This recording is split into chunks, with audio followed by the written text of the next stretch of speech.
नमस्कार दोस्तों, मैं राम भारद्वाज आपका स्वागत करता हूं आपकी शानदार जानदार जबरदस्त मूल विधि कक्षा में, जहां पर हम लोग बीएनएस को समझ रहे हैं। और आज हम लोग जितनी भी परिभाषाएं हैं धारा 2 के अंतर्गत उन सबको समाप्त करने के बाद धारा 3 की तरफ बढ़ जाएंगे, जहां पर जनरल जो आपकी एक्सप्लेनेशंस हैं, जो आपकी व्याख्याएं हैं, जो आपका स्पष्टीकरण है, साधारण स्पष्टीकरण है, उसको बताने का प्रयास किया जाएगा कि किसी भी तरह की आपको कोई समस्या या कोई मिसअंडरस्टैंडिंग इस बीएनएस में ना आए, उसकी तरफ हम लोग आगे बढ़ने वाले हैं। जल्दी से आप लोग आ जाइए और आपका स्वागत है, वंदन है, अभिनंदन है। आशा करता हूं आप सब बहुत अच्छे होंगे, स्वस्थ होंगे, मस्त होंगे, प्रसन्न होंगे और मेरे साथ में मूल विधि को बहुत अच्छे से समझ रहे होंगे और एक एक पॉइंट आपको क्रिस्टल क्लियर हो रहा होगा। जी, good evening guys, good evening guys.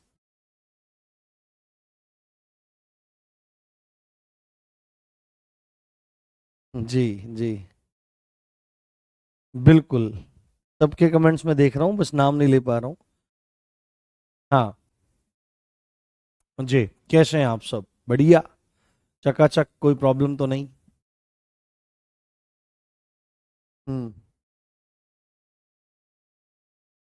चलिए चलिए, बहुत बढ़िया बहुत बढ़िया। ठीक है, हम लोग समझ रहे हैं बीएनएस। शुरू करें एक बार।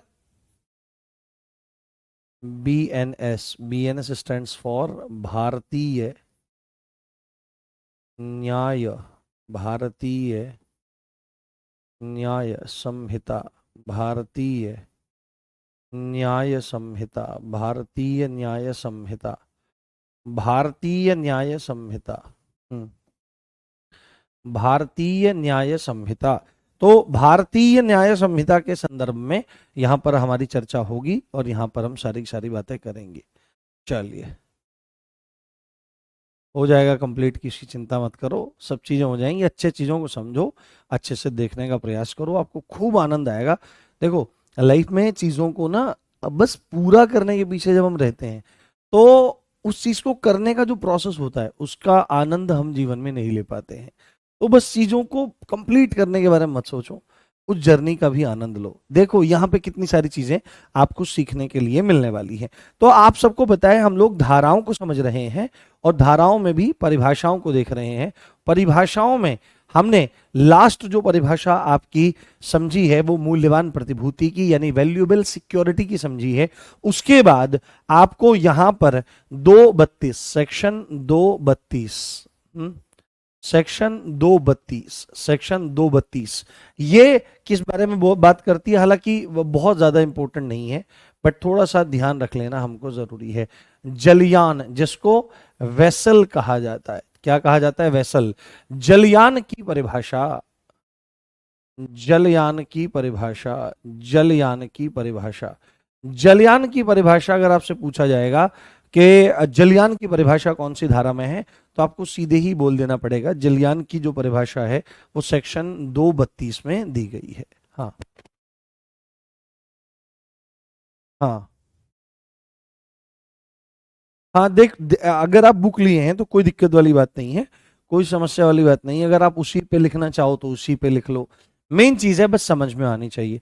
बट मेरा मानना यह है कि जब आप चीजों को समझते हैं तो इसको ना बहुत शॉर्ट वे में, इसको बहुत ही ज्यादा शॉर्ट वे में आप अपने पास भी लिखते जाएं। लो, अब एक बहुत इंपॉर्टेंट, बहुत बहुत इंपॉर्टेंट धारा आपको मैं बताने जा रहा हूं, जो आपको दिमाग में रखनी ही रखनी है और जो आपके एग्जाम पॉइंट ऑफ व्यू से बहुत ज्यादा जरूरी है। ये पिछले भी एग्जाम्स में कई बार पूछी जा चुकी है, परंतु अब इसकी धारा बदल गई है तो ये और ज्यादा इंपॉर्टेंट आपके लिए हो जाती है। सेक्शन 234 क्या है? सेक्शन 234 है जो वसीयत की परिभाषा है। क्या है ना? वसीयत की बात करता है। वसीयत, वसीयत, वसीयत को अंग्रेजी में क्या कहते हैं? विल कहा जाता है। क्या कहा जाता है? Will, will, will. विल की परिभाषा, वसीयत की परिभाषा कौन सी धारा में है?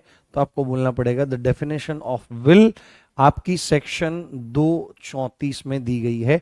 और अगर आपसे पूछने का प्रयास करे कि भाई वसीयत जो है क्या इसके बारे में आईपीसी की जानकारी भी आप लोग रखते हो कि आईपीसी के सेक्शन कौन से में वसीयत की परिभाषित किया जाता रहा है, वसीयत को बताया जाता रहा है? तो आपको बोलना पड़ेगा आईपीसी के सेक्शन 31 में वसीयत की परिभाषा थी, परंतु अब सेक्शन 234 में वसीयत को परिभाषित किया गया है। ये बहुत इंपॉर्टेंट है, इसको आप बहुत अच्छे से ध्यान रखें, इसको बहुत अच्छे से समझने का प्रयास करें। हाँ, आज थोड़ा सा, हाँ सुना देंगे, हाँ सुना देंगे। आज थोड़ा सा जो है वो शरीर थोड़ा सा डाउन है, बॉडी थोड़ी सी एनर्जी लो महसूस कर रही है। हाँ, उसके अन्य अन्य कारण आपके हो सकते हैं, ठीक है। तो यहां तक हमको जान लेना है, सेक्शन 232 आपकी जलयान की और 234 आपकी वसीयत की परिभाषा है। उसके बाद हमारा अगला जो सेक्शन है वो है सेक्शन 235। कौन सा है? सेक्शन 235 है। सेक्शन 235 किस बारे में आपकी बात करता है? सेक्शन 235 आपकी महिला के बारे में बात करता है। महिला यानी कि विमेन, है ना, विमेन के बारे में बात करता है। तो इसकी परिभाषा है, तो जैसे वहां पर था कि नर की परिभाषा, तो किसी भी आयु का नर, और महिला के बारे में बात हो रही है तो किसी भी आयु की महिला के संदर्भ में वहां पर हमारी बात होगी। क्या क्या होगा? किसी भी आयु की स्त्री। महिला से क्या मतलब है यहां पर? महिला से मतलब है यहां पर किसी भी आयु, किसी भी एज, किसी भी आयु, आयु की, किसी भी आयु की नारी। और नारी से क्या मतलब है यहां पर? मानव नारी से उसका आशय है। किससे है? मानव नारी से उसका आशय है। अच्छा, आपको एक गुड न्यूज देता हूं, आपको बहुत अच्छा लगेगा सुन करके। आप लोगों ने जिन्होंने विनायक 1 पढ़ लिया है, जिन्होंने, हाँ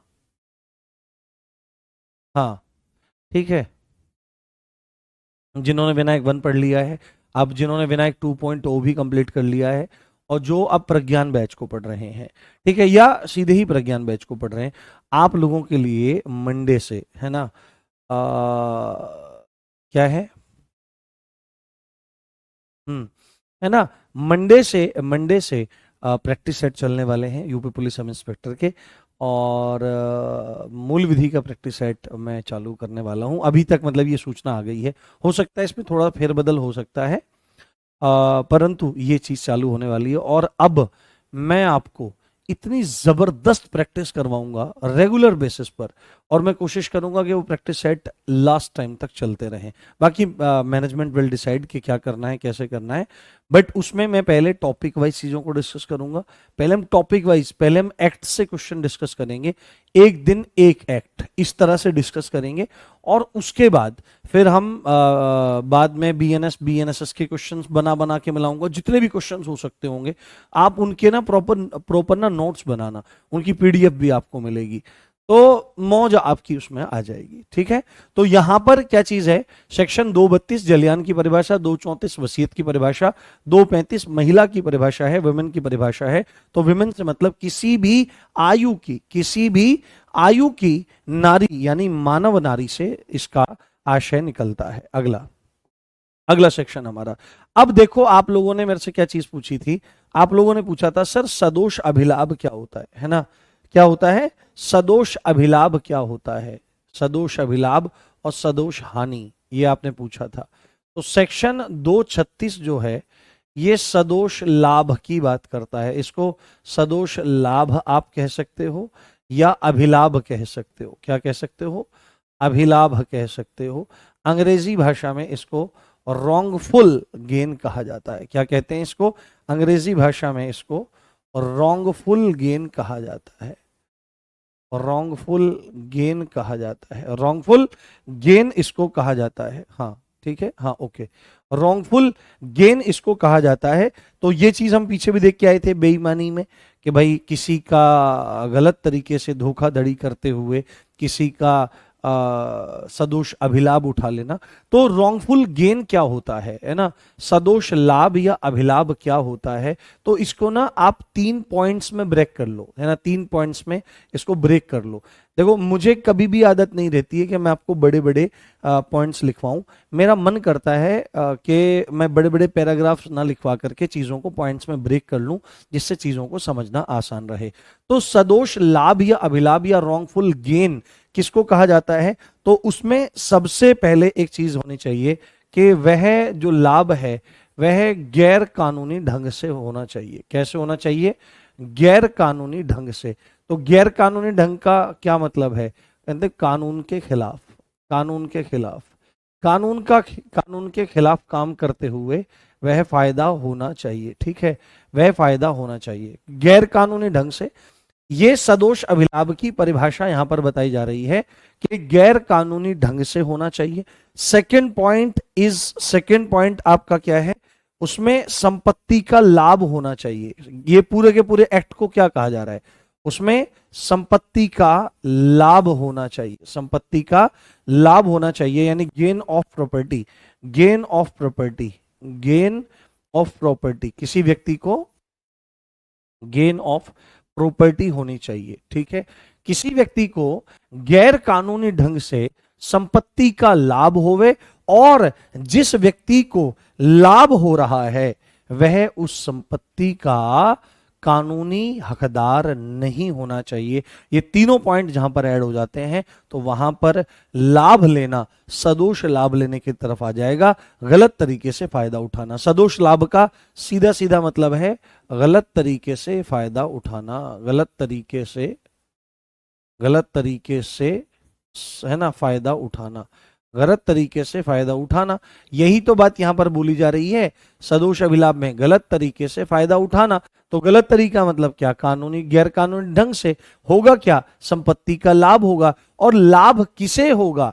तो लाभ जिस व्यक्ति को हो रहा है उसके बारे में यहां पर लिखना है, लाभ लेने वाला व्यक्ति, गेन उठाने वाला व्यक्ति, लाभ लेने वाला व्यक्ति, लाभ लेने वाला व्यक्ति, लाभ लेने वाला व्यक्ति, जो जिस आदमी को फायदा हुआ है, जिसने गैर कानूनी ढंग से संपत्ति का फायदा उठाया है, लाभ लेने वाला व्यक्ति संपत्ति का लीगल हकदार नहीं होना चाहिए, है ना?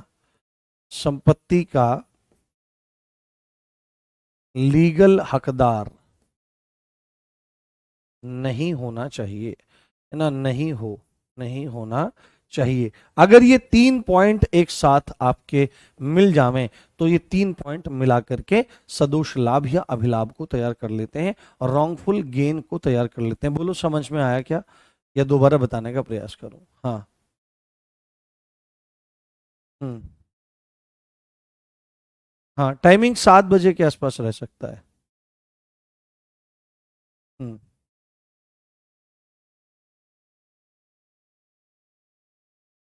हम्म। क्लियर? बताइए। जी। जी प्रियंका बेटे, बहुत बहुत धन्यवाद। कोई दिक्कत नहीं है, खूब प्रसन्न रहिए, खूब आनंदित रहिए। बताओ, ठीक है? एक बार फटाफट दोबारा बता देता हूं। सदोष लाभ या अभिलाभ यानी रॉन्गफुल गेन क्या होता है कि जब गैर कानूनी ढंग से प्रॉपर्टी का गेन लिया जाता है, संपत्ति का लाभ लिया जाता है, और लाभ लेने वाला व्यक्ति उस संपत्ति का लीगल हकदार नहीं है, वैध रूप से हकदार नहीं है ना, यानी कि मालिक नहीं है, मालिक के अलावा कोई व्यक्ति है और वो फायदा उठा रहा है, तो ये चीज सदोष अभिलाभ आपका कहलाती है। अब यहीं पर जब हम लोग सदोष अभिलाभ को समझ रहे हैं, यहीं पर हम लोग सदोष हानि को समझेंगे। किसको समझेंगे? सदोष हानि को समझेंगे। सेक्शन 237 सदोष हानि, रॉन्गफुल लॉस, सदोष हानि, सदोष हानि और रॉन्गफुल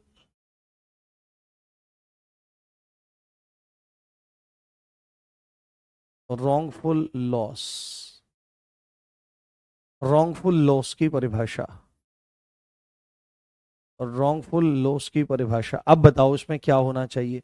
इसको अगर आपको सदोष लाभ समझ में आ गया है तो आपको सदोष हानि भी समझ में आ जाएगी। गलत तरीके से किसी को नुकसान पहुंचाना, ठीक है? यहां पर क्या चीज है, इसको अगर साधारण शब्दों में लिखो तो गलत तरीकों से, गलत तरीके से किसी को नुकसान पहुंचाना, गलत तरीके से किसी को नुकसान पहुंचाना। तो जब गलत तरीके से किसी को नुकसान पहुंचाया जाता है तो उसको रॉन्गफुल लॉस कहा जाता है, बट हम इतने आसान तरीके से इसको नहीं करेंगे। इसको अगेन हम 3 पॉइंट्स में तोड़ लेते हैं। तो 3 पॉइंट्स में जैसे ही हम इसको तोड़ लेंगे तो हमारे लिए परिभाषा बहुत ज्यादा आसान हो जाएगी। हाँ सर, इसके नोट्स कैसे बनाए? जैसे मैं लिख रहा हूं ऐसे ही बना लो आप इसके नोट्स। अगर नोट्स बनाने का बिल्कुल मन नहीं है तो मैं सीधी सच्ची बात बोल रहा हूं, अगर आप मल्टीपल टाइम्स रिवीजन कर सको ना, तो देखो मैं भी लिख रहा हूं, उसके बाद फिर एक बच्चा भी आपको लिख करके देता है, ठीक है, आपके पास किताब भी है, हो सकता है पहले भी किताब भी तो मेरी लिखी हुई है, वो मैंने लिख रखी है। हाँ, अपने हाथ से मैंने पूरी की पूरी किताब लिख रखी है, पूरा कंटेंट सारा का सारा यही है, उसको भाषा के रूप दिया गया है, बाकी बुक टीम की मदद से उसको बहुत भाषा का रूप दिया गया है। तो आप किताब साथ में रख लो, जो चीजें वहां पर अगर, क्योंकि बुक में सारी चीजें तो नहीं है, बहुत सारी सब चीजें तो ऐड नहीं करी जाती हैं, अगर वहां पे कोई चीज मिसिंग है तो उस चीज को आप लिख लो वहां पर, अपने ही वहीं पर जगह बनाकर उसका रिवीजन करते रहो, दैट्स ऑल। बट अगर अगर बहुत अच्छे से पढ़ना चाहते हो और चीजों को लॉन्ग टर्म में याद रखना चाहते हो तो मेरे साथ चीजों को आप यहां पर जरूर लिखें। तो इसमें भी यही बात आ जाएगी कि सदोष हानि क्या है कि गैर कानूनी ढंग से, गलत तरीका है ना, गैर कानूनी ढंग से, गैर कानूनी ढंग से, गलत तरीके से क्या करता है, क्या करता है, सेकंड पॉइंट, गैर कानूनी ढंग से क्या काम करता है, आपका संपत्ति की हानि करता है। जब कोई गलत तरीके से संपत्ति की हानि करता है, यानी लॉस ऑफ प्रॉपर्टी, है ना, वहां पर गेन ऑफ प्रॉपर्टी था, यहां पर loss of property, loss of property करता है। और सबसे बड़ी और इंपॉर्टेंट बात है ना, हानि जिसको हो रही है, हानि जिसको हो रही है, हानि जिसको हो रही है वह संपत्ति का वैध रूप से हकदार है, वह संपत्ति का वैध रूप से ना लीगली, लीगली हकदार है। बस ये 3 पॉइंट जहां पर आ जाएंगे वो आपका आ जाएगा। क्या यहाँ पे मैंने क्या लिख रखा है, हाँ इसको लीगली कर लो, ठीक है, लीगली वाई बना लो इसको यहाँ पर, ठीक है। तो यहाँ पर सदोष हानि में क्या आ जाएगा कि गलत तरीके से किसी को नुकसान पहुंचाना, गलत, इसको 3 पॉइंट्स में इसकी जो कानूनी परिभाषा है, तो गैर कानूनी ढंग से संपत्ति की हानि पहुंचाना जिस किसी को, और जिसको संपत्ति की हानि पहुंच रही है, जिसको लॉस हो रहा है, जिसको हानि पहुंच रही है, जिसको लॉस हो रहा है, वह संपत्ति का लीगल ऑनर है, लीगल हकदार है। यही जो पूरा का पूरा एक्ट है ये आपका रॉन्गफुल लॉस कहला रहा है। बताओ, थम्स अप करके बताओ, इज दैट क्लियर, दोनों की दोनों चीजें? हम्म।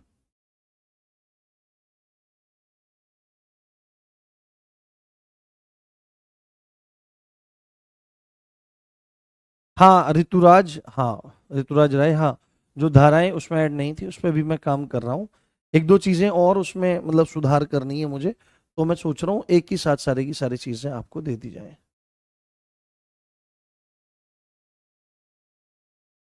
हम्म। बहुत बढ़िया मेरे प्यारे दोस्तों।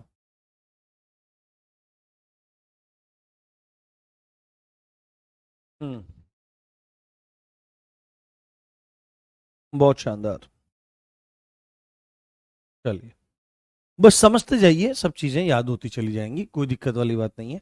अभी मैं प्रैक्टिस सेशन भी करवाऊंगा ना, इन क्लासेस के साथ आप प्रॉपर प्रैक्टिस सेशंस को भी देखिए, तो सब चीजें टाइम टू टाइम सब चीजें याद हो जाएंगी। मेरे साथ बस बने रहिए, आपका सब काम अच्छा हो जाएगा, आप चिंता मत करो। अब हमने सेक्शन 2 को पूरा कर लिया है, अब हम सेक्शन 3 की तरफ आगे बढ़ रहे हैं। अब हम सेक्शन 3 की तरफ आगे बढ़ रहे हैं, और सेक्शन 3 जो है इसको थोड़ा सा ध्यान रख लेना आप, कि सेक्शन 3 किस बारे में अब कब बात करता हुआ नजर आता है। तो यहां पर जो सेक्शन 3 है वो साधारण स्पष्टीकरण के बारे में बात करता है, किसके, साधारण स्पष्टीकरण, साधारण स्पष्टीकरण, general explanations, general explanations, general explanations. अब मजा आया, अब आपको मजा आना शुरू हो जाएगा इसमें पूरा का पूरा। अब you will definitely enjoy it. Explanation, general explanation, यानी इसका मतलब क्या है कि जनरल एक्सप्लेनेशन का मतलब क्या है, तो चीजों को यहां पर थोड़ा सा विस्तार से बताया गया है जिससे आप या कोई भी व्यक्ति बीएनएस को लेकर के किसी संदेह में ना पड़ जाए या कुछ ऐसी स्थिति ना बन जाए कि उसको कोई चीज समझ में नहीं आ रही है। हाँ, जनरल एक्सप्लेनेशन। तो जनरल एक्सप्लेनेशन का मतलब यहां पर क्या है कि कुछ चीजों को खोलकर बताया गया है ना, कुछ चीजों को खोलकर बताया गया है, कुछ चीजों को खोलकर बताया गया है, कुछ चीजों को खोलकर बताया गया है, कुछ चीजों को खोलकर बताया गया है। आईपीसी में अगर इसको देखो तो आईपीसी में सेक्शन 6 में इसका जिक्र हुआ करता था, आईपीसी की धारा 6 में इसका जिक्र हुआ करता था। ठीक है, तो जनरल एक्सप्लेनेशन है ये, कुछ चीजों को खोलकर बताया गया है। तो बहुत ध्यान से आप चीजों को समझेंगे और बहुत ध्यान से चीजों को समझने का और आत्मसात करने का प्रयास करेंगे। हाँ, फॉर्म के बारे में चीजों को अभी टेंशन मत लो और चीजों को समझने का प्रयास करो और पहले इन चीजों को जानो। फॉर्म में कुछ नहीं होगा, छोटी मोटी गलतियां फॉर्म में हो जाती हैं और उन चीजों की वजह से आपको अपनी पढ़ाई को प्रभावित करने की बिल्कुल जरूरत नहीं है। तो यहां पर हमको सबसे पहले क्या लिखना है, सबसे पहले लिखना है सेक्शन 3(1). तो यहां पर पार्ट्स चलेंगे और यहां पर मैं एग्जांपल्स दूंगा। अब मैंने बोला है कि आपको इंटरेस्टिंग लगने लगेगी बीएनएस और भी ज्यादा, तो अब बहुत गहनता से चीजों को समझें और देखने का आप लोग प्रयास करें। तो यहां पर लिखा गया है कि इस एक्ट में, है ना, इस एक्ट में यानी कि इस संहिता में, इस संहिता में आने वाली, इस संहिता में आने वाली, इस संहिता में आने वाली सभी परिभाषाएं, है ना, सभी परिभाषा।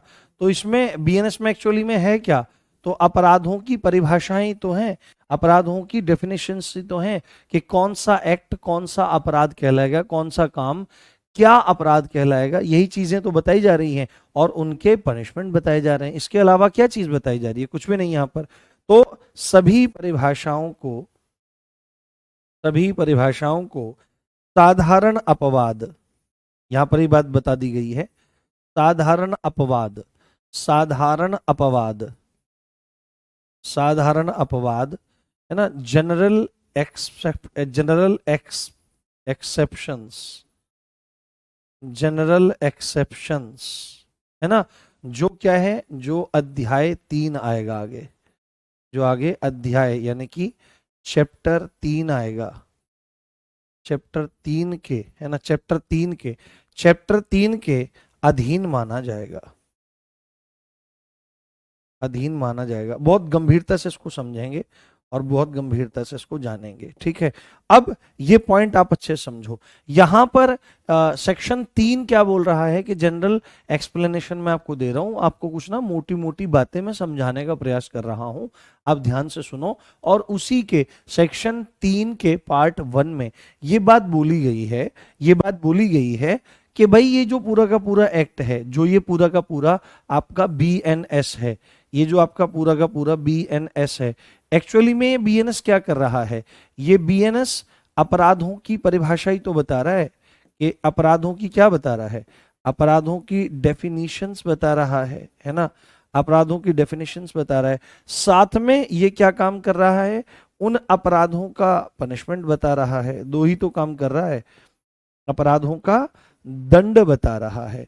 ये दो कार्य किए जा रहे हैं किसके द्वारा, बीएनएस के द्वारा। बट आप देखो कि मैंने एक चीज आपको बताई थी, अब यहां पर ये जो जिस चैप्टर 3 की यहां पर बात हो रही है, साधारण अपवाद की जो चर्चा हो रही है, जनरल एक्सेप्शंस की चर्चा हो रही है, ये जो चैप्टर है ना, एक बात है जो साधारण अपवाद हैं, जो साधारण अपवाद है ना, अभी आगे जाएंगे हम समझेंगे इसको।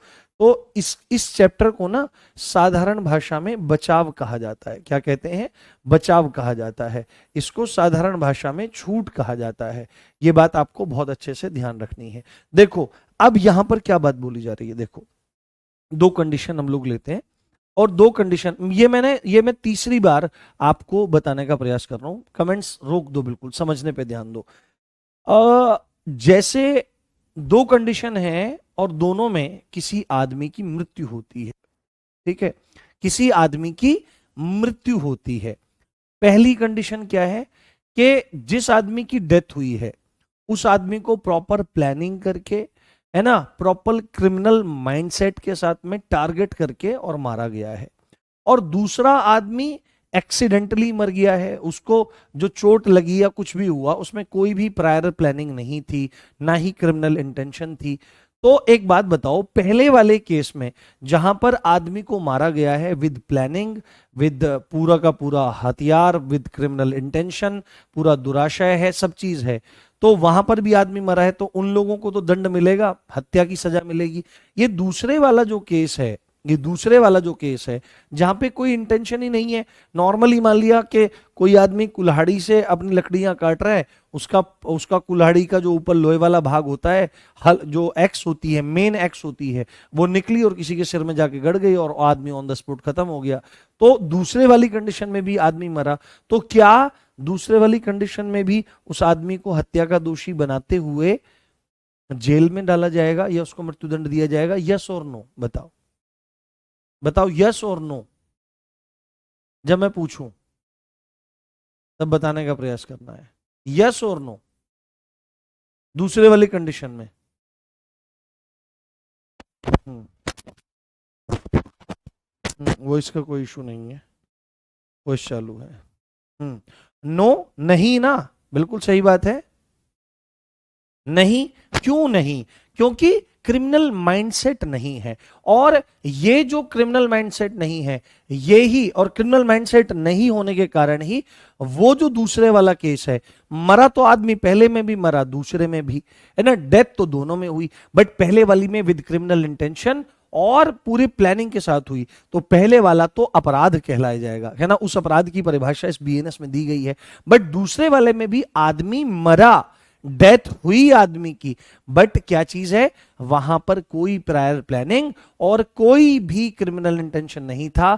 तो यहां पर सेकंड वाले केस में जो डेथ हुई है वो जनरल एक्सेप्शंस में आ जाएगा, वो अपवाद में आ जाएगा कि भाई ये तो केस हो गया है, तो ये उसको बचाव मिलेगा, उस आदमी को छूट दी जाएगी, ये जनरल एक्सेप्शन वाले मामले में आ गया है। और ऐसे केस जितने भी अपराध हैं, सारे के सारे अपराध जितने भी हैं, जितने भी ऑफेंस हैं, तो सारे के सारे के साथ में आपका ये वाला केस नहीं हो सकता है, जनरल एक्सेप्शंस नहीं बन सकते हैं, डेफिनेटली बन सकते हैं। कई बार आप देखो मेरी बात ध्यान से, अब कई बार क्या है कि आदमी ने पिस्टल विस्टल लगाई, बढ़िया लोड करी, पांच आदमी मिले और ले जाके गाड़ी को रोका और वहां पर डकैती डाल दी, तो ये वाला भी एक केस है। बट एक केस ये वाला है कि चार आदमी एक साथ थे, उनका कि एक आदमी हमको और चाहिए, तो किसी आदमी को जबरदस्ती डरा धमका करके उन्होंने कहा अगर तू नहीं चलेगा तो तुझे यहीं गोली से उड़ा दिया जाएगा, या तेरे बच्चे को यहीं हम गला रेत करके मार देंगे,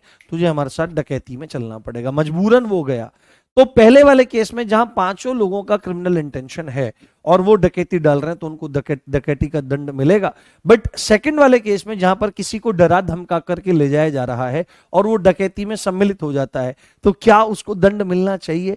तो नहीं मिलना चाहिए, क्योंकि वो अपनी मर्जी से नहीं गया है, उसको जबरदस्ती ले जाया गया है, यहां पर उसकी कंसेंट है पर वो डरा धमका करके ऐसा काम किया जा रहा है, कॉमन इंटेंशन है, तो ये चीजें साधारण अपवाद में आ जाएंगी। तो जितने भी अपराध की परिभाषाएं हैं या जितने भी अपराध हैं, उनके साथ में एक्सेप्शन वाली कंडीशन तो बनी रहेगी, है ना, और बनी रहेगी। तो इसीलिए सेक्शन 3(1) में एक बात कह दी गई है कि इस पूरे के पूरे एक्ट में आने वाली सभी परिभाषाएं, जितनी भी परिभाषाएं हैं, जितनी भी अपराधों की डेफिनेशंस हैं, उनको जनरल एक्सेप्शन चैप्टर नंबर 3 के अंडर अधीन माना जाएगा, यानी कि जिससे गलती से कहीं अपराध हो जाए तो उस व्यक्ति को छूट मिल सके, उस व्यक्ति को बचाव मिल सके। Is that clear? Done? Yes, thumbs up बोलो। हाँ, प्रमाण कैसे देंगे? हाँ, बस यही सबसे बड़ी बात है, कोर्ट में सिद्ध करना पड़ेगा, यही खेलते हैं लॉयर एडवोकेट बैरिस्टर वगैरह जो होते हैं, वो इसी में खेलते हैं, या तो जनरल एक्सेप्शन में खेलते हैं या सेल्फ डिफेंस में खेलते हैं। बताओ, समझ में आई बात? सेक्शन 3(1) अभी समझ में आया? अभी और डिटेल से बताऊंगा। हाँ, बताओ, समझ में आ गया कॉन्सेप्ट? मैं क्या बताने का प्रयास कर रहा था? हाँ, प्रूफ करना कोर्ट में आपका काम है। चलिए, इसको समझाना बहुत मुश्किल है इस धारा को समझाना बहुत ज्यादा मुश्किल है। हाँ, इस धारा को समझाना बहुत ज्यादा मुश्किल कई बार हो जाता है। ठीक है, चलिए, जैसे इसके एग्जाम्पल्स कुछ देखने का प्रयास करते हैं, इसके उदाहरण देखने का प्रयास करते हैं कि बचाव के उदाहरण, जैसे बचाव के, है ना, बचाव कह लो, या इसको आप छूट कह लो, या इसको आप साधारण अपवाद कह लो, या इसको क्या कह लो, साधारण अपवाद आप इसको बोल लो कि भाई साधारण अपवाद है आपके। के उदाहरण, के उदाहरण, के उदाहरण एग्जाम्पल्स के तौर पर ले लो। तो जैसे एक चीज होती है, जैसे एक एग्जाम्पल मैंने पहले भी दिया था, एक एग्जाम्पल आपका है 7 साल से, ये आगे इसकी धाराएं इत्यादि आगे बता देंगे, दोबारा से आगे आएंगी ये सब धाराएं। डॉली इन कैपेक्स, 7 साल से, 7 साल से कम आयु के बच्चे का अपराध, 7 साल से कम आयु, एज के बच्चे के, बालक लिखना ज्यादा ठीक है, बालक का अपराध, अपराध नहीं माना जाएगा, उसे छूट मिलेगी।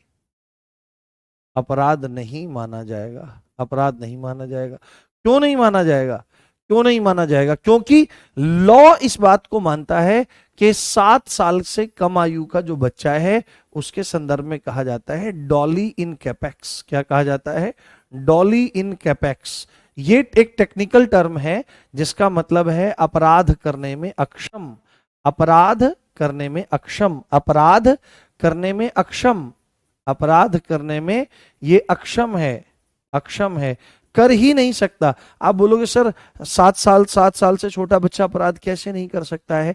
तो आपको मैंने अपराध के 4 इंपॉर्टेंट एलिमेंट्स या तत्व बताए जिसमें ह्यूमन का होना जरूरी है, और सेकंड आपकी क्रिमिनल माइंडसेट का होना जरूरी है। क्रिमिनल माइंडसेट जिस व्यक्ति का होता है और उस क्रिमिनल माइंडसेट को आगे बढ़ाने के लिए, उसको अग्रसर करने के लिए, उसको पूरा करने के लिए कोई ना कोई वह व्यक्ति जिसका क्रिमिनल माइंडसेट है किसी ना किसी एक्ट को करेगा, किसी न किसी कार्य को करेगा या किसी कार्य का लोप करेगा। परंतु जब वह ऐसा कर रहा है तो उसको उस कार्य की या उस कार्य के लोप की प्रकृति भी पता है कि ये किस नेचर का काम है, ये किस लेवल तक का काम है और इसका रिजल्ट क्या निकलने वाला है। तो क्रिमिनल माइंडसेट होना जरूरी है, और जो एक्ट किया जा रहा है उस एक्ट की नेचर और रिजल्ट का पता होना जरूरी है। बट 7 साल से छोटा बच्चा अपराध करने में अक्षम इसीलिए है, इसीलिए है अपराध करने में अक्षम क्योंकि उसके पास आपराधिक मनस्थिति होना ना के बराबर है।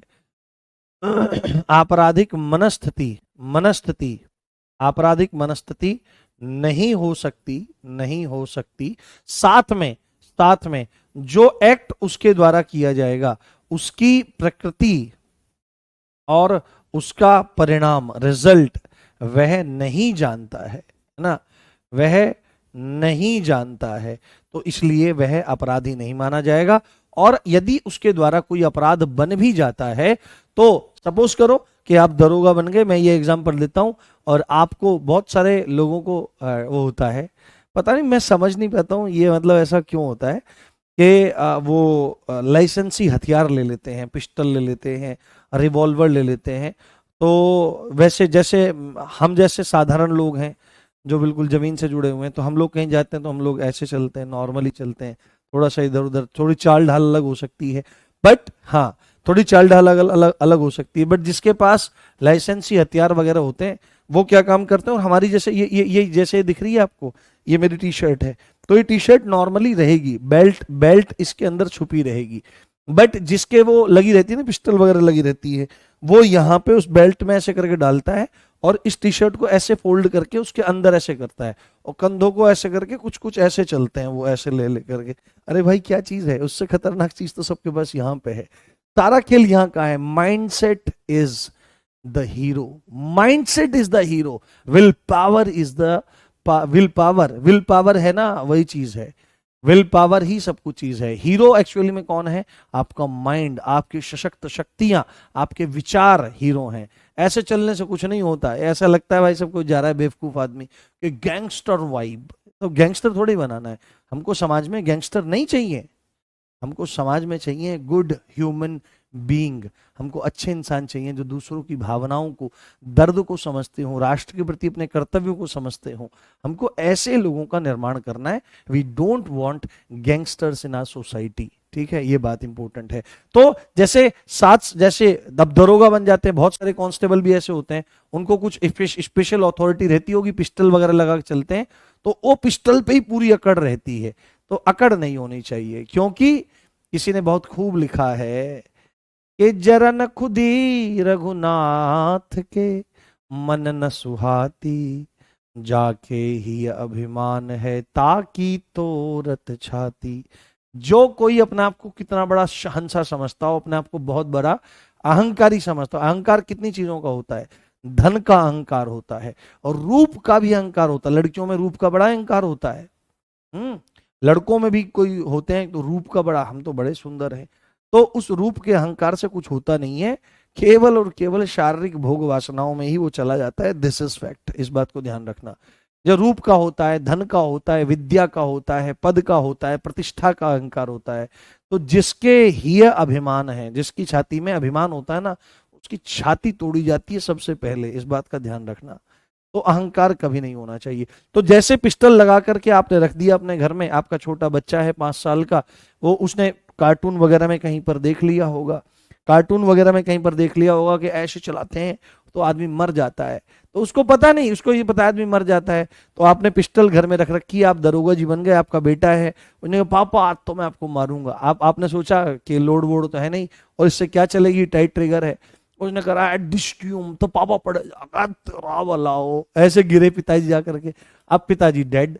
तो क्या उस बच्चे को सजा दी जाएगी? अब डेथ हुई है, बट जिसके माध्यम से ये कार्य हुआ है वो तो 7 साल से छोटा है, यानी कि उसके बारे में बोला जा रहा है डॉली इन कैपेक्स, अपराध करने में अक्षम है। उसने जो कार्य किया, उसकी नेचर और उसके रिजल्ट को वो जानता ही नहीं है। इसलिए ये जो हत्या वाला ये अब हुई, तो देखो एक तरह से हत्या, मारा गया आदमी, ह्यूमन डेड हुआ, परंतु ये अपवादों के, साधारण अपवादों के अधीन मान लिया जाएगा। क्या होगा? साधारण अपवादों के अधीन मान लिया जाएगा। बिल्कुल। मैं चाहता हूं जितने भी आप लोग दरोगा बने, आप बहुत विनम्र रहें। थाने में अगर कोई आए ना, दुखी होकर ही थाने में कोई आता है, खुशी हंसी खुशी तो आता नहीं है। तो आपके मुखमंडल पर ऐसी मुस्कान होनी चाहिए कि आपको देखते ही, आपके आपके बोल सुनते ही उसके दुख दूर हो जाएं। मैं चाहता हूं कि ऐसा समाज और ऐसे अधिकारी निर्मित हों, पर पता नहीं कितने हो पाते हैं, भगवान जाने, और कितने लोग हमारी बात मानेंगे। चलिए, बहुत बढ़िया। तो ये एक एग्जाम्पल है कि इस तरह की चीजों को वहां पर आपका ध्यान रखा जाता है। बोलो, समझ में आ गया कॉन्सेप्ट? फिर हम लोग आगे बढ़ते हैं। सर, हम एसटीएफ वालों को कह रहे हैं। नहीं भाई, स्पेशल नहीं नहीं, ऐसा नहीं है। एसटीएफ में थोड़ी ही है ऐसे लगा के चलते हैं पिस्टल। मैं लगा के चलने में कोई नहीं, वो तो अधिकार दे रही है सरकार, वो तो शासन अधिकार दे रहा है, पर उसका अहंकार नहीं होना चाहिए और उसका गलत इस्तेमाल नहीं होना चाहिए, किसी के अधिकारों का हनन नहीं होना चाहिए। चलिए, बहुत बढ़िया, हम लोग आगे बढ़ते हैं। ठीक है, आगे। हम्म आगे हमारा एक पॉइंट है यहाँ पर, और भी इसमें बहुत सारी चीजें हम ले सकते हैं यहाँ पर। जैसे एक एग्जाम्पल हम और ले लेते हैं, यहाँ पर एक एग्जाम्पल हम और ले लेते हैं। आ, चलो, समझाने के लिए इतना ही काफी है, ज्यादा नहीं, फिर हमारा वो ज्यादा एक्सपेंड हो जाता है। अब अगला ए सेक्शन का, सेक्शन 3.3। कौन सा? सेक्शन 3.3। सेक्शन 3 का पार्ट 3 है, जो सेक्शन 3 का पार्ट 3 जो है, उसको देखने का प्रयास करें, उसको जानने का हम लोग प्रयास करें। यहां पर क्या चीज लिखी गई है? जब कोई प्रॉपर्टी, जब कोई संपत्ति, हाँ, जब कोई संपत्ति, जब कोई प्रॉपर्टी, थोड़ा नीचे लिख लेते हैं, हाथ ऊपर जा रहा है, बाद में ऊपर कर देंगे। जब कोई प्रॉपर्टी, जब कोई प्रॉपर्टी किसी व्यक्ति के कारण, किसी व्यक्ति के कारण, किसी व्यक्ति के कारण किसी व्यक्ति के कारण उसके, किसी व्यक्ति के कारण उसके, किसके, उसके, उसके पति या पत्नी के पास है, पति या पत्नी, पत्नी में बड़ी की मात्रा रहती है ना, देखो पति में छोटी की मात्रा रहती है। तो यानी कि इसका मतलब क्या है, इसका मतलब ये कहा जा रहा है कि गृहस्थ आश्रम में पति जो होता है उसको बड़ा बन करके, है ना, मतलब बड़प्पन दिखा करके सदैव छोटा बनना चाहिए, अपनी पत्नी को बहुत सम्मान देना चाहिए। ये कहना, ये शब्द बता रहे हैं कि गृहस्थ आश्रम में पत्नी का जो औधा होता है वो बड़ा होता है, पति का छोटा होता है। पति तो कमा करके लाता है, बाकी सब कमाना, व्यवस्था करना, बालकों को जन्म देना, उनको संस्कार देना, ठीक है, और जो वर्किंग है वो वर्क के साथ साथ इन चीजों को संभालती हैं। तो अब जब आपका विवाह होगा, या आप में से जितने लोग विवाहित हैं, तो अपनी पत्नी से खूब प्रेम करें, खूब उनका सम्मान करें। ये नहीं यार तू तो कैसे घर की आ गई है, ये नहीं है ना, तू तो पढ़े लिखे, कैसी सी है तू, ये नहीं बोलना है उसको। उसके बाद सेवक, सेवक मतलब नौकर, सेवक मतलब नौकर, सेवक मतलब नौकर। और तीसरा लिपिक, लिपिक मतलब क्लर्क, लिपिक मतलब क्लर्क, लिपिक मतलब क्लर्क। जब कोई प्रॉपर्टी किसी व्यक्ति के कारण उसके पति या पत्नी के पास है, सेवक या नौकर के पास है, या लिपिक के पास है, मैं लिख देता हूं के पास है, के पास है, के पास है, तो ये इंपॉर्टेंट बात आपको लिखनी है यहां पर, तो वह संपत्ति, तो वह संपत्ति, तो वह संपत्ति, पास होने का मतलब क्या है, यहां पर पास होने का मतलब क्या है, कब्जे में होना, पास होने का मतलब है कब्जे में, कब्जे में होना, पास होने का मतलब कब्जे में होने से है। तो वह संपत्ति उसी व्यक्ति के कब्जे की मानी जाएगी, उसी व्यक्ति के कब्जे की मानी जाएगी, उसी व्यक्ति के कब्जे की मानी जाएगी, उसी व्यक्ति के कब्जे की मानी जाएगी। ठीक है, चलिए, ये सेक्शन 3.3 बात कर रहा है। लिपिक, लिपिक हाँ एक तरह से मुंशी, मुंशी कह सकते हो आप, बट वहां पर क्योंकि टर्म ऐसा लिखा हुआ नहीं है, तो हम वैसा क्यों लिखें, हम तो सीधे सीधे इसी बात को लिखेंगे ना जो हमारा लिखा हुआ है। यानी कि जब कोई प्रॉपर्टी किसी व्यक्ति के कारण या व्यक्ति के नाते उसके पति या पत्नी के कब्जे में है, सेवक या नौकर के कब्जे में है, या लिपिक के कब्जे में है, तो यही माना जाएगा कि वो प्रॉपर्टी उसी व्यक्ति के कब्जे में है। सपोज करो कोई आदमी है, ज्यादातर आदमी क्या काम करते हैं, ज्यादातर आदमी क्या काम करते हैं कि रुपया पैसा कमाते हैं और अपनी पत्नी के नाम प्लॉट वगैरह ले लेते हैं। तो अब वहां पर देखा जाएगा कि यह जो प्लॉट है या जमीन है या मकान है, दुकान है, यदि पत्नी ने अपनी इनकम से वो खरीदी है फिर तो उसी की है। बट यदि पति ने अपने पैसे से खरीद करके उस प्लॉट को, दुकान को, मकान को पत्नी के नाम कर दिया है, यानी पत्नी के कब्जे में वो है, तो वह प्लॉट, मकान, दुकान पति का ही माना जाएगा, उसी व्यक्ति का माना जाएगा। पत्नी ने किया है तो पत्नी का माना जाएगा। मान ले किसी मालिक ने नौकर के नाम अपने पैसे से कमा करके कर दिया है तो उसी के कब्जे का माना जाएगा। यहां पर यह बात बताने का प्रयास किया जा रहा है। ठीक है, तो सेक्शन 3.3, जब कोई संपत्ति किसी व्यक्ति के कारण उसके ऐसे ऐसे हो तो उसी के कब्जे की वो मान ली जाएगी। ठीक, आगे सेक्शन 3.5, जैसे बोलते हैं ना 3.5 मत करे भाई ज्यादा। सेक्शन 3.5 समझ में तो आ रहा है ना, कोई दिक्कत तो नहीं है आपको? घबराओ नहीं, हमारे पास पर्याप्त समय है और हम आराम से आराम से चीजों को करेंगे। बालक वाले में कौन सी धारा लगती है, अभी आगे आएगा, सब चीज है, साइड हो गया लो में। हाँ, सर करवा चौथ कब है पता नहीं, जो करवा चौथ मनाएंगे वो जाने, अपने को नहीं पता है करवा चौथ वगैरह कब है।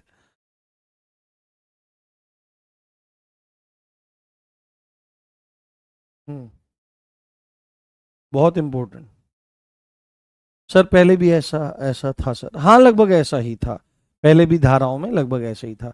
ये धारा आपको बहुत इंपॉर्टेंट, इसको मानना है, ये मोस्ट मोस्ट इंपॉर्टेंट धारा है। आईपीसी के सेक्शन 34 में ये हुआ करती थी। आईपीसी के सेक्शन 34 में ये धारा हुआ करती थी और आपके पीवाईक्यू में इसको पूछा गया था, है ना, पिछली वाली परीक्षाओं में इसको पूछा गया था। ये है आपका सामान्य उद्देश्य। क्या है? ये है आपका सामान्य उद्देश्य। सामान्य उद्देश्य, है ना, सामान्य उद्देश्य। सामान्य उद्देश्य किसको कहते हैं, इसके बारे में यहां पर हमारी चर्चा होगी। सामान्य उद्देश्य यानी कि common intention. Common intention, common intention, common intention की परिभाषा। कॉमन इंटेंशन की परिभाषा के बारे में यहां पर जिक्र किया जा रहा है। इसको ध्यान से देखें और ध्यान से समझने का प्रयास करें। सामान्य उद्देश्य, तो सामान्य उद्देश्य क्या होता है? देखो, पहले मैं ना आपको थोड़ा सा एक एग्जाम्पल के जरिए थोड़ा सा बताने का प्रयास करता हूं। अब ध्यान से देखना। सपोज करो एक आदमी है ए, ठीक है, एक आदमी है ए, एक आदमी है बी, ठीक है, एक आदमी है सी, एक आदमी है डी और एक आदमी है एक्स, ठीक है, एक आदमी है एक्स।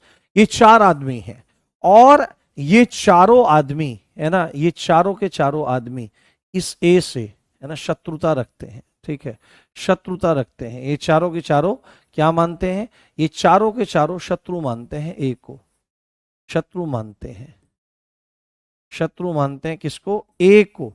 ए को चारों के चारों शत्रु मानने का काम आपका करते हैं, दुश्मन मानने का काम करते हैं। अब परेशान है इसकी वजह से कुछ भी है। ज्यादातर तो शत्रुता क्यों मानी जाती है कि किसी ने किसी का हक मार लिया हो तो तब शत्रुता हो जाती है, परंतु कुछ लोग अनावश्यक रूप से शत्रुता मानने लगते हैं। जब हम किसी व्यक्ति के जैसा बनना चाहते हैं पर बन नहीं पाते तो हम उससे ईर्ष्या करने लगते हैं, हम उससे डाह, हम उससे जलन करने लगते हैं और वह जलन धीरे धीरे बढ़ती बढ़ती शत्रुता में परिणत हो जाती है, बदल जाती है और फिर उसको समाप्त कर देना चाहते हैं। तो आपका सी, बी, डी और एक्स इससे शत्रुता रखते हैं। इन चारों की आपस में क्या हुई? इन चारों की आपस में मीटिंग हुई, इन चारों की आपस में मीटिंग हुई और ये चारों ही ए के प्रति क्या रखते हैं? ए के प्रति आपराधिक, आपराधिक मनस्थिति रखते हैं। क्या रखते हैं? आपराधिक दुराशय रखते हैं। दुराशय लिख देता हूं, आपराधिक दुराशय रखते हैं, आपराधिक दुराशय रखते हैं कि कुछ भी, कि भाई इसको समाप्त करो, है ना। और चारों के चारों एक ही बात सोचते हैं। आपराधिक दुराशय कैसा है? यदि आपराधिक दुराशय एक समान है, यदि आपराधिक दुराशय एक समान है, एक जैसा है, यानी कि सामान्य उद्देश्य जो है वो आपका कॉमन इंटेंशन का मिलना, है ना। सामान्य उद्देश्य आपराधिक दुराशय का एक जैसा होना ही कॉमन इंटेंशन है। जैसे ये एक इस एक के साथ में शत्रुता मानते हैं, इसको अपना दुश्मन मानते हैं, इसको समाप्त कर देना चाहते हैं। बी का ये मन करता है ए को मारो, सी का भी ये मन करता है, डी का भी ये मन करता है, एक्स का भी ये मन करता है और ये चारों एक साथ मिलकर के अगर बात करते हैं कि भाई हमारा तो मन ये करता है, तो भैया हमारा भी यही करता है, भैया हमारा भी यही करता है, भैया हमारा भी यही करता है। तो जब इस तरह से आपके काफी सारे लोगों के आपराधिक दुराशय एक जैसे और एक समान हो जाते हैं तो उसको सामान्य उद्देश्य या कॉमन इंटेंशन कहा जाता है। Is that clear? यहां तक बताओ। हाँ हाँ, अभी इसको और एग्जांपल के जरिए मैं बताऊंगा। हाँ, 3 रिपीट कर दीजिए।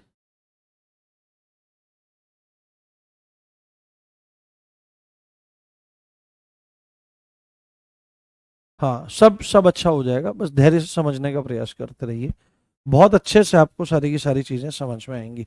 अब एक बार मैं परिभाषा इसकी लिखवा देता हूं तो देखो आपको और अच्छी लगेगी सामान्य उद्देश्य के बारे में। तो यहां पर क्या लिखा गया है? जब कोई, एक बार परिभाषा देख लो, जब कोई आपराधिक, आपराधिक, जब कोई आपराधिक कार्य, जब कोई आपराधिक कार्य, क्रिमिनल एक्ट, जब कोई आपराधिक कार्य, क्रिमिनल एक्ट, जब कोई आपराधिक कार्य, क्रिमिनल एक्ट कई व्यक्तियों द्वारा, कई व्यक्तियों द्वारा, कई व्यक्तियों द्वारा, जब कोई आपराधिक एक्ट कई व्यक्तियों द्वारा। अच्छा एक बात मैं आपको बताऊं, जो किताब आरडब्ल्यू द्वारा निकाली गई है ना, वो बहुत सटीक और बहुत शानदार किताब है।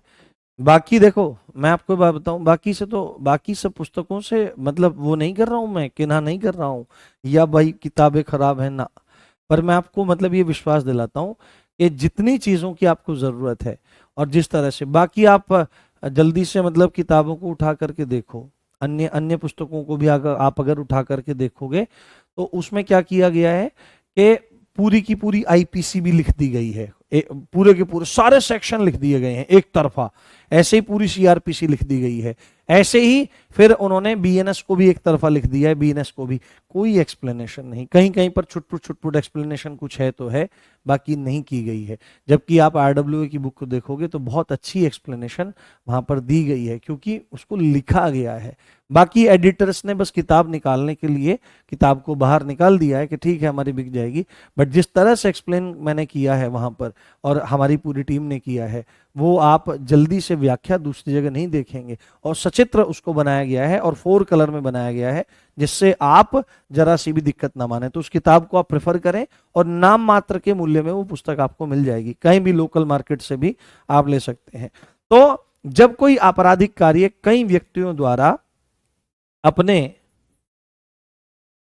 सामान्य उद्देश्य, अपने सामान्य आशय, सामान्य आशय, इसको आशय लिखना ज्यादा सही है, 1 मिनट, इसको आप एक साथ लिखिए, सामान्य आशय लिखिए, ठीक है, उद्देश्य नहीं, सामान्य आशय लिखिए इसको प्लीज। यहां पर मैं चाहता हूं आप इसको सामान्य आशय लिखें।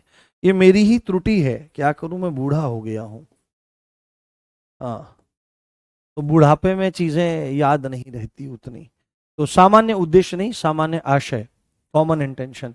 जब कोई आपराधिक कार्य है ना, क्रिमिनल एक्ट कई व्यक्तियों द्वारा अपने सामान्य आशय को अग्रसर करने के लिए, अग्रसर करने के लिए किया जाता है, करने के लिए किया जाता है, करने के लिए किया जाता है, किया जाता है। तो यहां पर कुछ कंडीशंस हैं, तो यहां पर कुछ कंडीशन है, तब प्रत्येक व्यक्ति, प्रत्येक व्यक्ति दोषी माना जाएगा, दोषी माना जाएगा, दोषी माना जाएगा, प्रत्येक व्यक्ति दोषी माना जाएगा, प्रत्येक व्यक्ति दोषी माना जाएगा। सेकेंडली आपका, और ऐसे दोषी माना जाएगा, और ऐसे दोषी माना जाएगा, और ऐसे दोषी माना जाएगा मानो अकेले ने वह कार्य किया है, मानो अकेले ने वह कार्य किया है, मानो अकेले ने वह कार्य किया है, मानो अकेले ने वह कार्य किया है। यह है सामान्य आशय। तो सामान्य आशय आपसे डायरेक्टली पूछेगा कौन सी धारा में है, तो आपको बोलना पड़ेगा 3.5 में सामान्य आशय कॉमन इंटेंशन की परिभाषा है। यहां पर एक बात बोलने का प्रयास किया जा रहा है कि जब कोई क्रिमिनल एक्टिविटी कई व्यक्तियों द्वारा अपने एक सामान्य आशय के, मतलब कि जितने भी लोग हैं, कई व्यक्तियों के बारे में जितने भी लोग हैं, उनकी एक ही मनस्थिति हो, आपराधिक मनस्थिति हो कि भाई हाँ ये काम करना है, और जब वो अपने उस कॉमन इंटेंशन को आगे बढ़ाने के लिए कोई काम, वो एक्ट कर देते हैं, तो सबके सब उसमें दोषी माने जाएंगे, और सबके सब ऐसे दोषी माने जाएंगे जैसे अकेले वह काम किया गया है। सपोज करो जी जो है, जी जो है वह एक लड़की है, जी जो है वह एक लड़की है, ठीक है, जी जो है वह एक लड़की है, और इस ये यहां से रोड के पास से गुजर रही है। सपोज करो इलाली रोड के पास से गुजर रही है बिटिया, ठीक है, अब ये गुजर रही है यहां पे, तो यहां पर आपका क्या आ गया, सपोज करो ए है, बी है, सी है, डी है और ई है। ये यहां पर लड़के खड़े हैं, कौन खड़े हैं, ये आपके लड़के खड़े हैं, और ये लड़के इस लड़की को तुरंत देखते ही कहते हैं ओफो क्या खूबसूरती है, क्या अदा है, रात का समय हो रहा है, और लड़की को देख करके इनकी बैड इंटेंशन जन्म ले जाती है कि चलो इसके साथ में कुछ किया जाए, है ना, इसके साथ में कुछ कृत्य किया जाए, रेप करने की इच्छा उनके मन में आ जाती है ना, सेक्सुअल इंटरकोर्स करने की इच्छा आ जाती है। सेक्सुअल इंटरकोर्स जब महिला की मर्जी और इच्छा के बिना होता है, तुरंत रेप में कन्वर्ट हो जाता है। रेप अनजान व्यक्ति का नहीं होता है।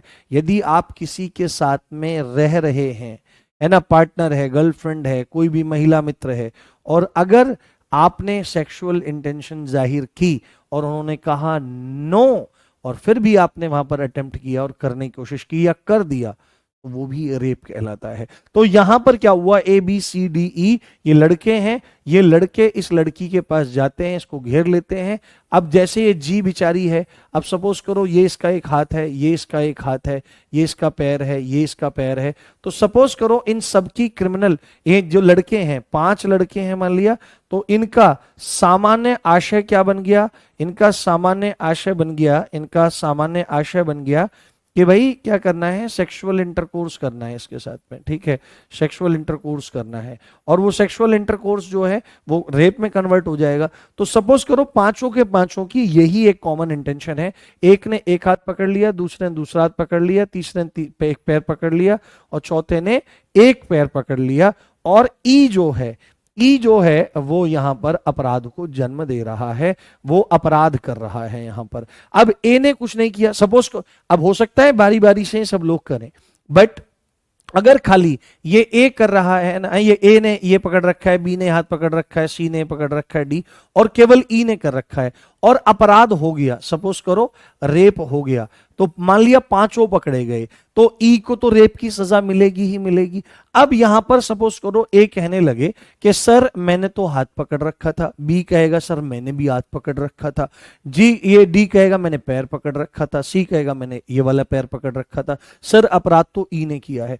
तो कोर्ट तमाचा मारेगा खींच करके, तमाचा मारेगा खींच करके, क्या बोलेगा कि ई तो अपराधी है, तुम भी इसी कृत्य के समान अपराधी हो, क्योंकि कॉमन इंटेंशन को, अगर कॉमन इंटेंशन में कई आदमी एक साथ मिलकर के अपनी कॉमन इंटेंशन को आगे बढ़ाने के लिए जब कृत्य करते हैं, अपराध करते हैं, तो हर एक व्यक्ति उसी अपराध का दोषी माना जाएगा जो अपराध इस मुख्य व्यक्ति ने किया है, और ऐसा माना जाएगा कि जैसे वह अपराध उसने अकेले किया हो। तो अगर ई को रेप की सजा मिलती है, तो चाहे ए ने हाथ पकड़ा हो, बी ने हाथ पकड़ा हो, डी ने सी ने पैर पकड़े हो, तो ये भी इक्विवेलेंट दोषी होंगे, बिल्कुल ऐसे ही जैसे ई होगा आपका, ठीक है, डी सी, तो ये बराबर के दोषी माने जाएंगे, बड़े ही इन्होंने कृत्य किया हो या ना किया हो। तो यहां पर आपकी क्या स्थिति है, यहां पर आपकी स्थिति बनती है सामान्य आशय। सामान्य आशय मतलब कि किसी आपराधिक कार्य को करने के लिए एक जैसी सम्मति, सहमति, हामी का होना सामान्य आशय है। और सामान्य आशय को पूरा करने के लिए, अग्रसर करने के लिए जो भी कोई क्रिमिनल एक्ट किया जाता है, तो चाहे कोई कुछ भी करे, जितने भी लोग उसमें इन्वॉल्व हैं, वो हर कोई उसी अपराध के दोषी माने जाएंगे, और ऐसे दोषी माने जाएंगे जैसे अकेले ने वह कार्य किया हो। Is that clear? Thumbs up करके बताओ। बुक नेम, हाँ, आरडब्ल्यू, मूल विधियन संविधान, सबको सजा बराबर मिलेगी, बिल्कुल। हाँ बताइए, थम्स अप करके बताइए। हाँ, नहीं बुक रख लीजिए, क्या दिक्कत है।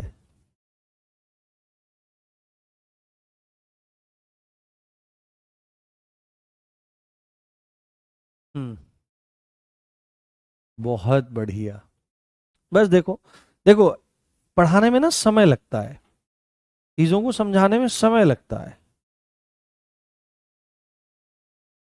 हम्म, बस ये एग्जाम्पल ही तो था बाबू, ये एग्जाम्पल ही तो था बाबू। चलिए ठीक है, आपको समझ में आ गया। अब मिलते हैं कल और फिर आगे पढ़ेंगे।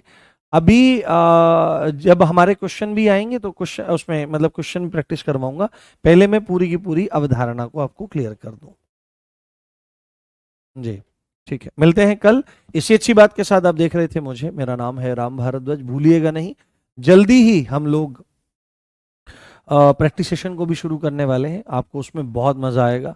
आप चीज़ों को देखिएगा और आप जब प्रैक्टिस सेशन करेंगे तो आप देखेंगे कि आपकी चीज़ें तैयार हो रही हैं। ऐसा लग रहा होगा कि यहाँ पर तो चीज़ें पढ़ी नहीं जा रही हैं, समझ में नहीं आ रही हैं, बट ऐसा नहीं होता है कभी भी।